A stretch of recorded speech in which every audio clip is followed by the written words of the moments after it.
सो पावे सारे नाम, सतगुरु सो पावे।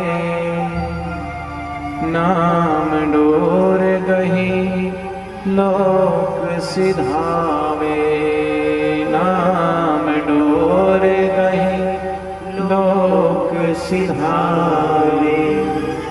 धर्मराय ताको सिर नावे, धर्मराय ताको सिर नावे। जो हंसानी तत्व समावे, जो हंसानी तत्व समावे। 68 तीरथ भू परिक्रमा, 68 तीरथ भू परिक्रमा। सार शब्द मिटे ना भरमा, सार शब्द बिन मिटे न भरमा। कह लग कहो नाम प्रभावो, कहाँ तक कहो नाम प्रभाव। जो सुमरे जम त्रास न साओ, जो सुमरे नाम आयो। चाहे कोई 68 तीरथ, इस पूरे ब्रह्मांड में 68 तीरथ हैं।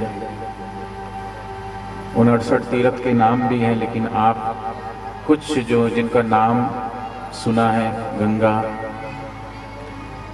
गंगोत्री, यमुनोत्री, बद्रीनाथ, केदारनाथ, गंगा सागर, हरिद्वार, ऋषिकेश, काशी, रामेश्वर,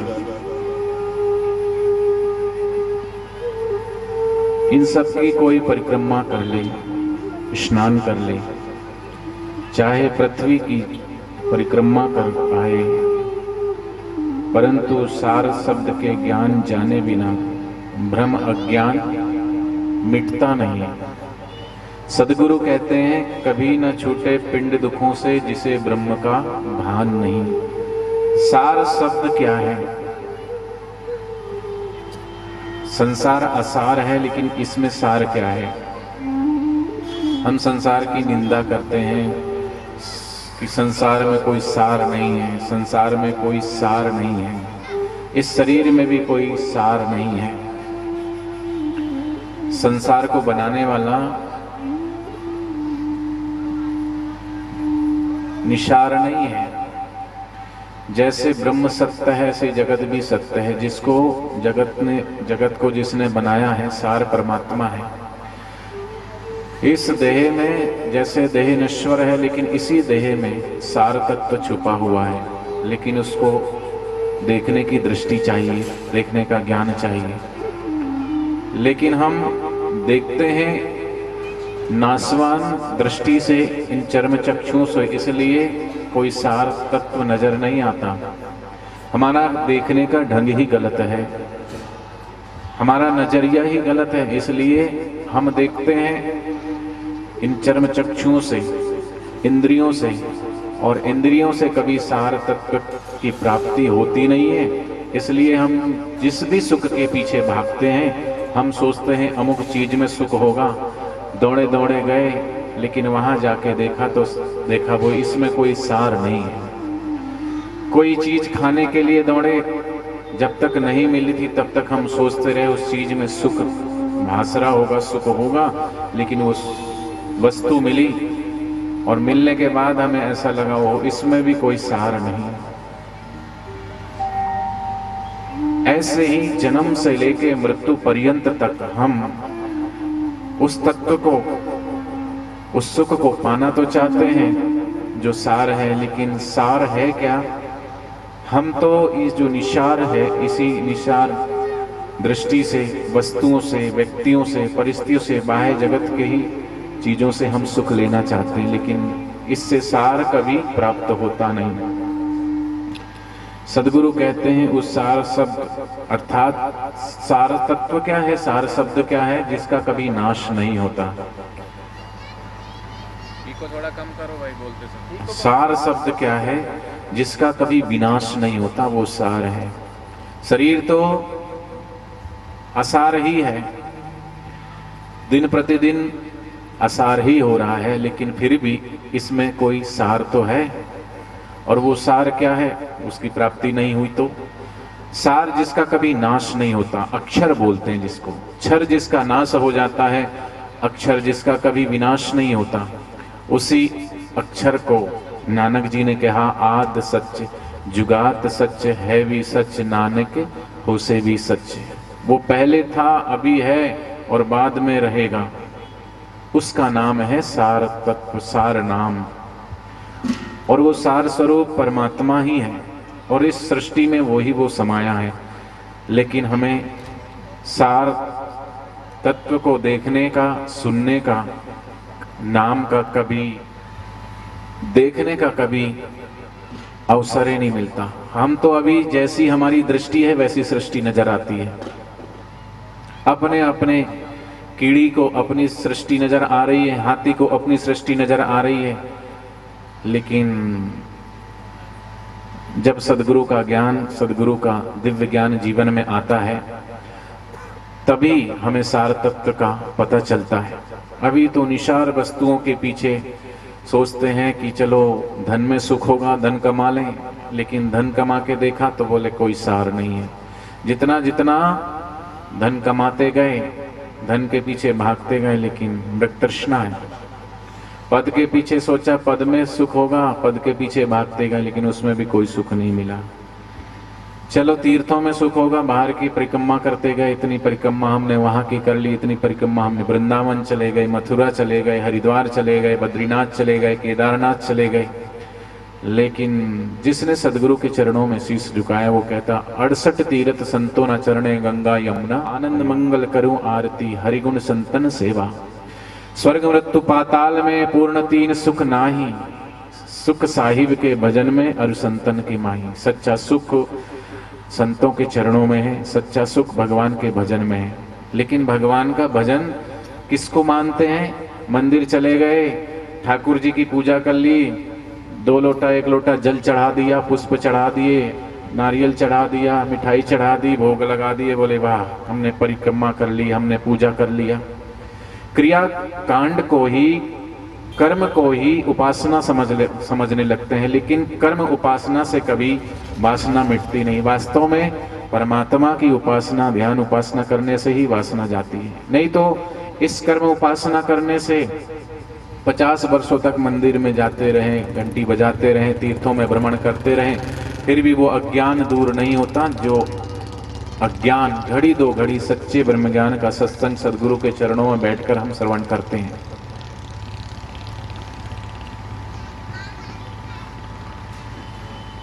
क्योंकि जब ही नाम हृदय धरो भयो पाप को नाश, जैसे चिनगी आग की पड़े पुराने घास, ऐसे ही पाप नाश होने लगते हैं। जैसे माचिस की तीली जलाते ही सब घास जल करके राख हो जाता है। इसलिए सार नाम सदगुरु सो पावे, वो नाम मिलता है सदगुरु के द्वारा, और सदगुरु से वो नाम पाते हैं और उसमें हम बैठते हैं, ध्यान करते हैं, उस सार शब्द का जप करते हैं।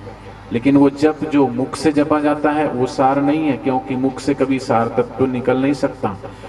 ये बैखरी परा और पश्यंती से गहरा जो अजपा है, वो अजपा नाम ही सार शब्द है। और वो सार शब्द भी निशब्द के भीतर ही छुपा है। शब्द के गहराई में जाए तो निशब्द छुपा हुआ है। ऐसे ही संसार असार है, लेकिन इस असार संसार में ही सार छुपा है। जैसे देह नश्वर है, असार है, लेकिन इसी में शाश्वत छुपा हुआ है। लेकिन उसको पाने की युक्ति चाहिए, युक्ति से मुक्ति, नजरें चाहिए। इसलिए हम जो भी पूजा, उपासना, जप, ध्यान, कीर्तन, सत्संग करते हैं ना, ये सब साधन है। लेकिन लोग साधन को ही साध्य मान करके और जीवन भर साधन करते रहते हैं, लेकिन अपनी मंजिल तक पहुंचते नहीं है, अपने लक्ष्य तक पहुंचते नहीं है।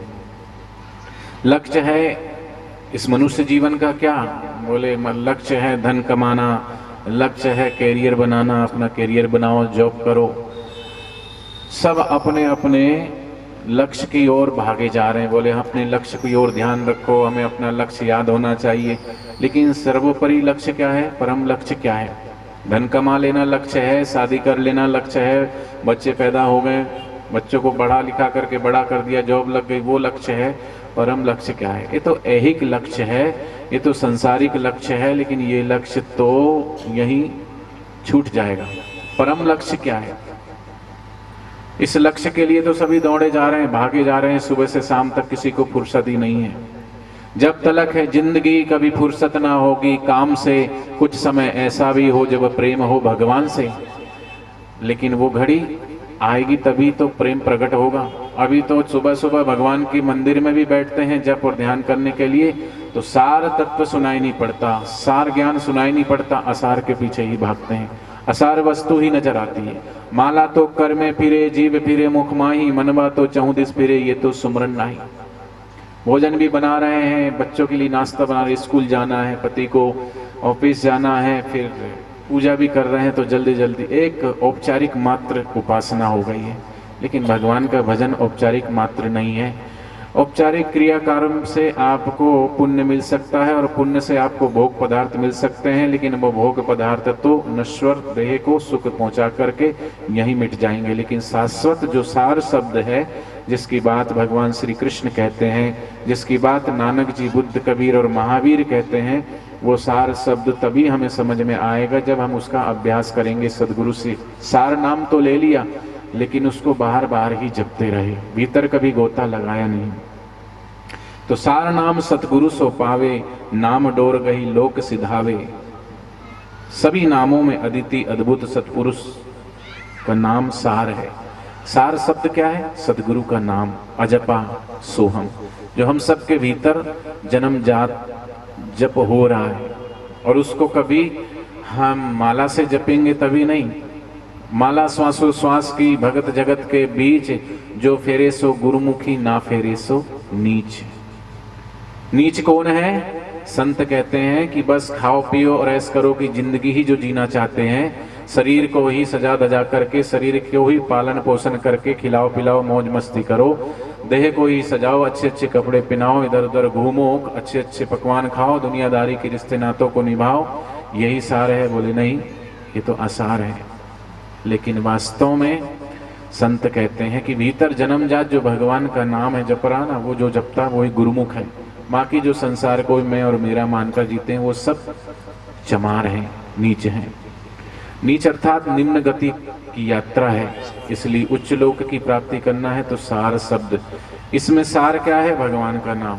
कभी बैठे तो देखें कि सार शब्द क्या है।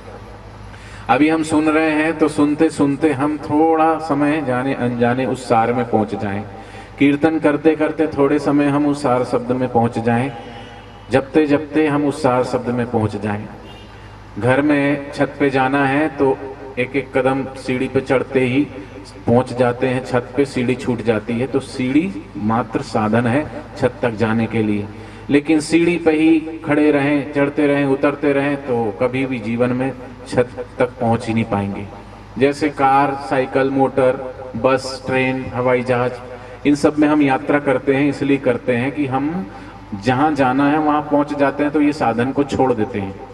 ऐसे ही ये जो साधन है, ये साधन मिला है भगवान की भक्ति के लिए, सार नाम जानने के लिए, सार नाम को पाने के लिए। सार नाम है भगवान का नाम, भगवान का आनंद।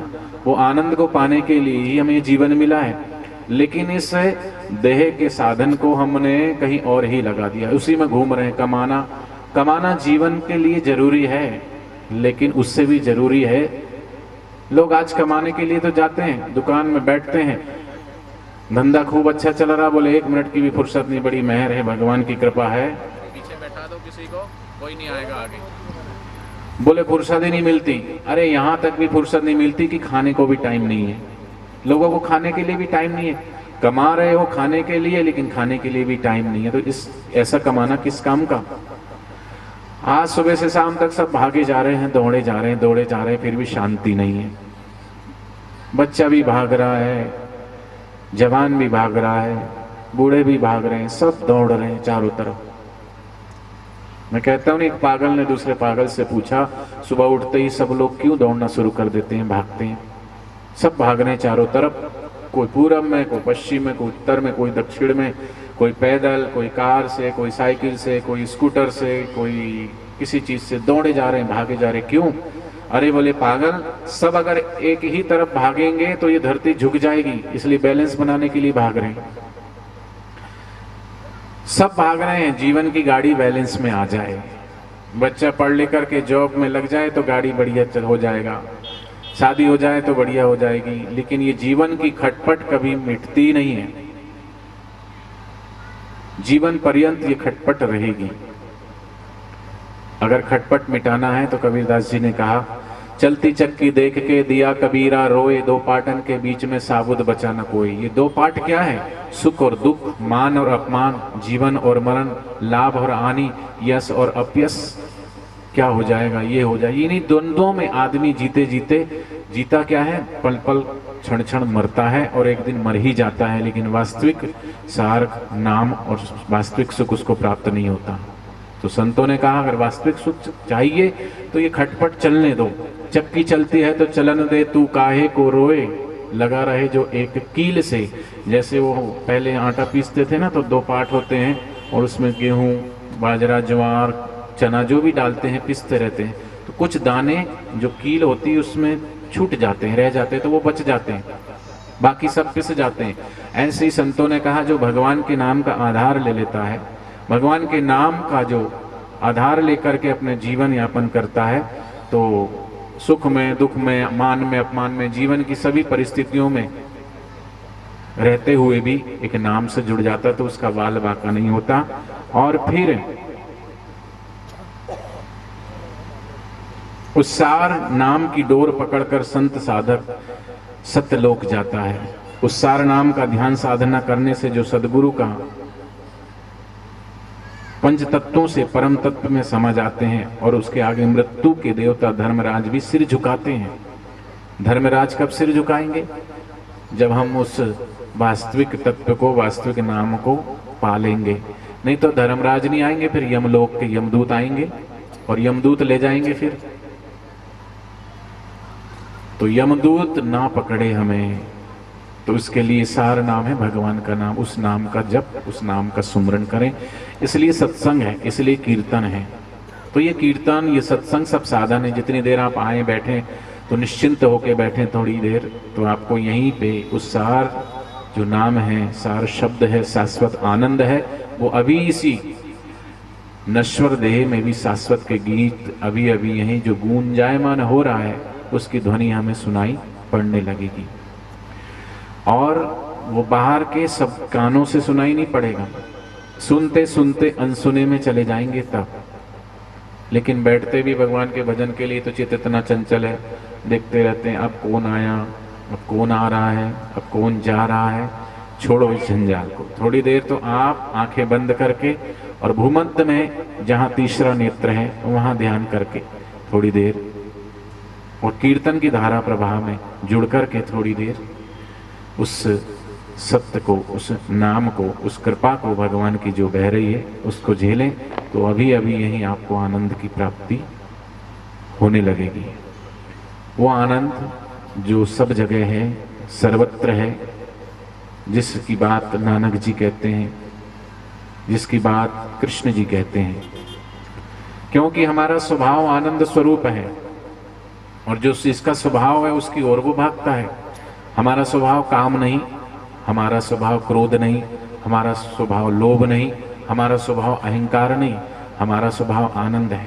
इसलिए आनंद में सदा हम रह सकते हैं, काम में सदा नहीं रह सकते, क्रोध में सदा नहीं रह सकते, लोभ में सदा नहीं रह सकते। इसलिए आनंद में हम सदा रह सकते हैं। इसलिए भगवान कहते हैं कि उस आनंद को बाहर मत ढूंढो, अपने भीतर ढूंढो। हरि ओम।